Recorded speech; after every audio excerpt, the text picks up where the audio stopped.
రమ్య, నా చిన్న నవ్వు కోసం ఎంతమంది చచ్చిపోతారో తెలుసా?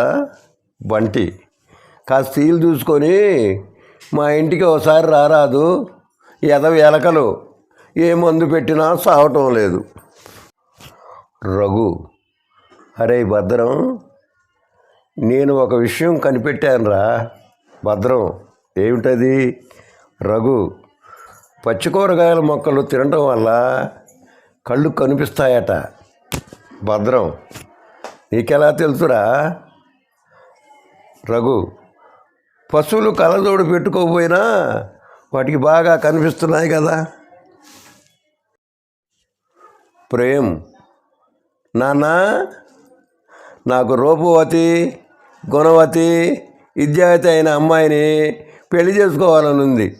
తండ్రి, నీ కోరిక ఎప్పటికీ నెరవేరదురా. ప్రేమ్, ఎందుకు నెరవేరదు నాన్న? తండ్రి, ముగ్గురిని చేసుకోవటం కుదరదురా. పైగా వాళ్ళని ఎలా పోషిద్దామని. ప్రేమ్, ఆ ముగ్గురు ఒక్క అమ్మాయే నాన్న. అలాంటి లక్షణాలు ఉన్న అమ్మాయిని చేసుకోవాలని. తండ్రి, అచ్చం వాళ్ళ అమ్మ తెలివే.